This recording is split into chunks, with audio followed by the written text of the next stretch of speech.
Back in 2011, hospitals across Germany quickly filled with people who had bloody diarrhea and also kidney failure. And this illness came from a rare strain of an E. coli bacterium that makes this dangerous Shiga toxin. And at first, Spanish cucumbers were blamed for this disease, but at the end, the real source was something nobody really expected: sprouts. Well, unfortunately, about 3,800 people got sick from this disease. More than 800 of them had serious kidney problems, and 53 people died. Now, it was the strongest foodborne outbreak that Germany had ever had. Now, we're going to dive into the details of the story, and at the end of the video, of course, I will also tell you my own opinion of this whole sad story, which goes actually far beyond microbiology and also science. So hi, hello and welcome again. Microbehunter here. I'm all around. On this channel we look at how microorganisms affect our lives for good and for bad. Well, it was in May 2011 when doctors in northern Germany noticed a sudden rise in patients who had bloody diarrhea. And what stood out was that many of them developed so-called hemolytic uremic syndrome, also abbreviated as HUS. And HUS can shut down the kidneys, it can destroy the red blood cells and even cause multiple organ failure. It's not a nice thing here.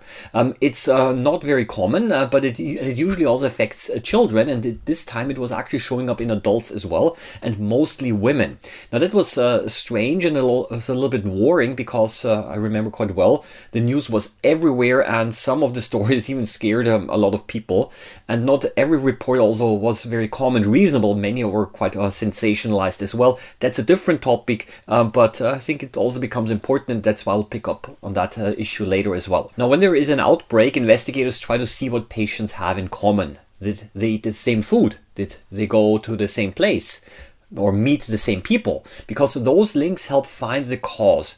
And in this case, many people had eaten fresh vegetables.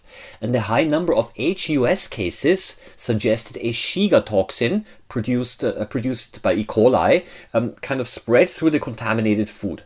Investigators quickly focused on fresh produce like tomatoes, lettuce and cucumbers. And laboratory tests seemed to confirm this. E. coli was indeed found on cucumbers imported from Spain. I remember that quite clearly because the headlines about so-called deadly cucumbers appeared pretty much everywhere. Authorities reacted quickly, warnings went out, and within hours the stores removed not only cucumbers but also tomatoes and lettuce just to be safe. But a few days later, new tests showed that the bacteria on those Spanish cucumbers were not the ones that caused the outbreak. Well, they were a different type. And within 4 or 5 days, the cucumbers were cleared, but the true source was still unknown. So yeah, essentially they had the wrong suspect. Well, needless to say, the economic damage was of course huge. Spanish farmers had lost massive amounts of money. The exports collapsed almost overnight, costing approximately 200 million euros just in 1 week. Large amounts of crops also had to be destroyed, and the people stopped trusting vegetables generally. Cucumbers got such a bad reputation that even German-grown cucumbers became hard to sell. And meanwhile, more people kept getting sick. Detailed interviews then showed that many people had eaten sprouts, and tracing the sprouts to an organic farm in Lower Saxony in Germany.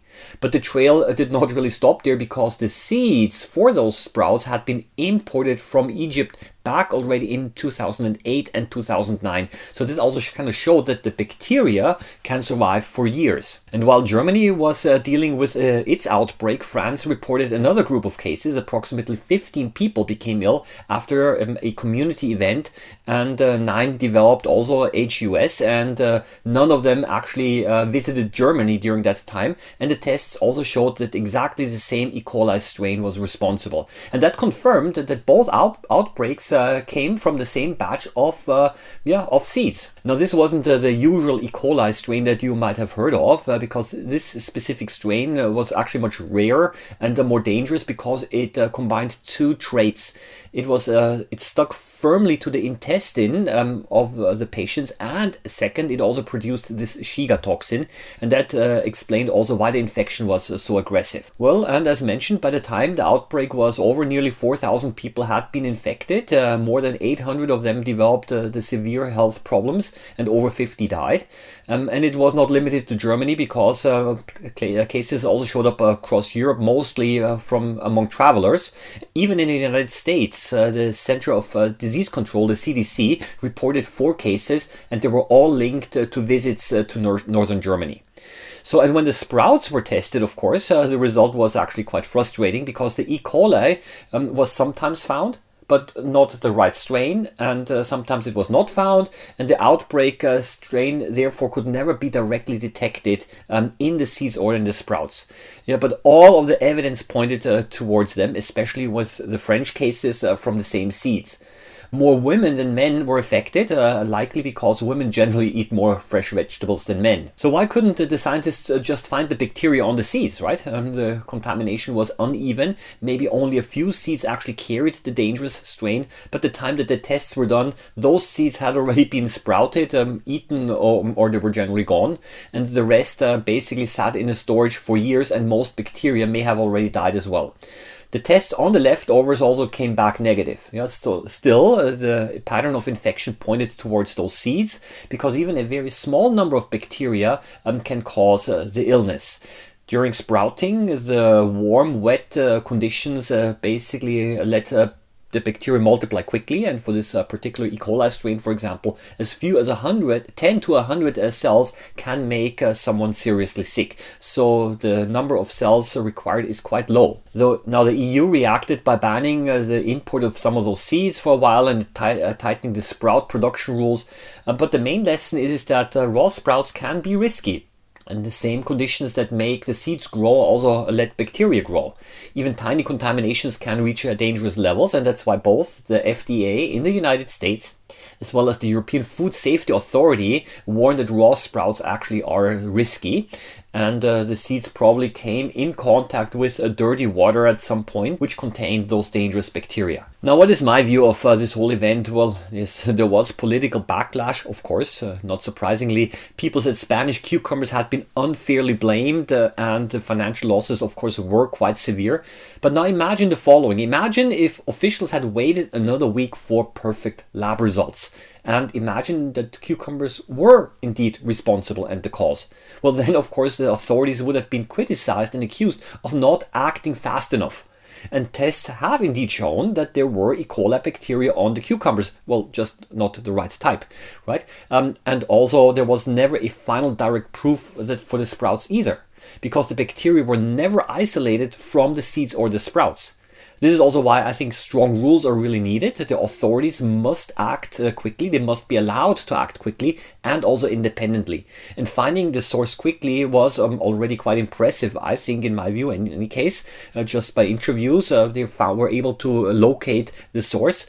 But there should also be systems in place, of course, to compensate the farmers who suffer the losses that they didn't cause. And now another personal take in this case. What I criticize, of course, is also the media, which basically made clickbait titles about killer cucumbers, and this created a panic and made it look as if scientists and officials and authorities had made mistakes, even though they were acting in the best evidence that they had available at the time.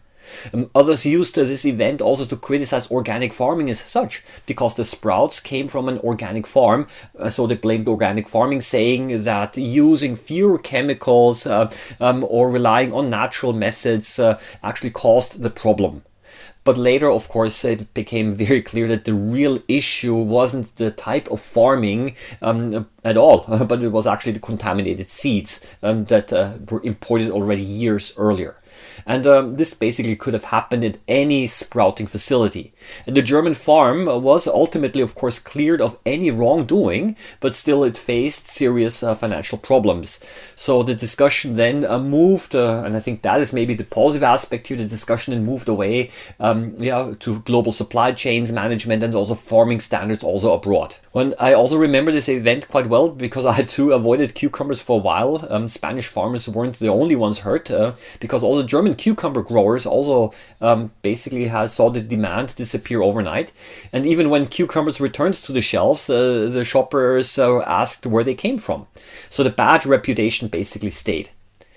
And last but not least, I do remember a television interview with a German farmer who said that she irrigated, watered her cucumbers with clean drinking water, so that contamination with those E. coli bacteria is actually impossible.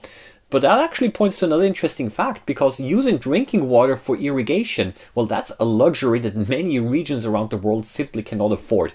The farming standards and practices are different around the world, of course, and of course in this case this matters. So you see, it's all pretty complicated.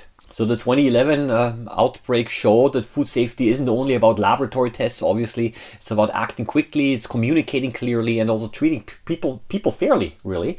Supply chains stretch across continents, and the microorganisms, they don't respect borders. Science is important, the rules are important, and of course also compensation systems for the farmers are important. And yes, we have to talk about and rethink a little bit the public messaging, and all of these things have to work together. Quick actions, I think, can save lives, does save lives, but also clear communication prevents unnecessary panic and economic harm. Yeah, just wanted to share this story with you, a story that I've also experienced as a customer and consumer of vegetables. From my side, that's all I want to share with you. There is a comments section below. I wish you all the best. Happy microbe hunting as always, and hope to see you again in the next video. Bye bye.